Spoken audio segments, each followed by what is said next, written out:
Dobré ránko, milí moji priatelia a sledovatelia. Dnes sa vám prihováram s mojim novým spoločníkom, s novým parťákom. Je to kosovský kokrháč, alebo ak chcete, že kosovský spevák, ktorého som včera dostal na jednom krásnom, skvelom, úžasnom chovateľskom plese v obci Prečín. No a bude mojou súčasťou teraz aj asi rôznych videí, pretože to je taký veľmi milý parťák, on je taký akože prítulný, neuteká, spieva trošku inak ako bežné kohúty. Tí, ktorí to trošku sledujete a poznáte, tak možno viete, o čom rozprávam. Dajte si do vyhľadávača, že kosovský spevák. No a on vám potom si tam prečítate teda, že čo všetko dokáže. No, takže volá sa Zdeno, no a bude môjim parťakom, verím, že sa mu to bude páčiť a že si ho aj vy obľúbite. No a čo teda ešte povedať na nedeľu?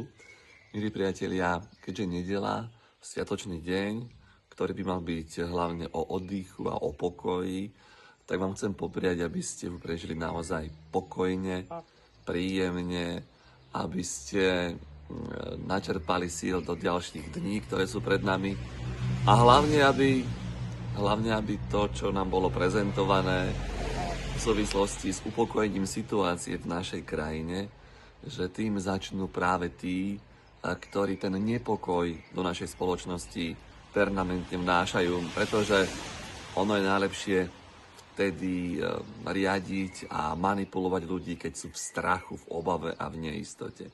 Tak verím, že pôjdu nám všetkým príkladom a že my sa budeme môcť inšpirovať, že sa budeme navzájom pekne ku sebe správať, že sa budeme pekne rozprávať, že sa budeme rešpektovať a že sa nebudeme v úvodzovkách odbavovať na tých ľuďoch, ktorí si dovolia mať svoj vlastný subjektívny názor, iný ako máte, povedzme, vy.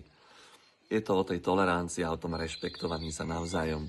Tak som zvedavý, že čo z toho, čo bolo povedané, čo sa naozaj stane pravdou a realitou. Ale niečo mi hovorí, že asi z toho až tak veľa nebude, pretože väčšinou mám takú skúsenosť, že to, čo sa povie z úst tých, ktorí nás vyzývajú k pokoju, tak v tej sekunde, keď to povedia a keď to rozprávajú, tak už to neplatí.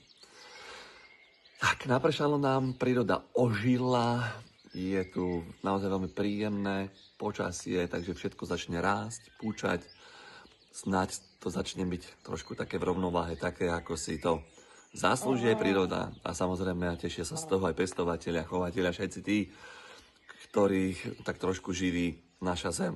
A to je v zásade naša zem živí všetkých. Bez ohľadu na to, či je niečo pestujeme alebo nepestujeme, jednoducho Matka Zem nám dáva dary svojej zeme už niekoľko rokov.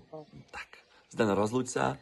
Tak, Zdenko, takýto fejšák. Vidíte, aký má krásny kohút na hlave, taký chocholák. No a tešíme sa na nejaké prvé spoločné videjko už v najbližšom týždni. Tak dovidenia a ešte raz peknú a pokojne prežitú nedeľu želám.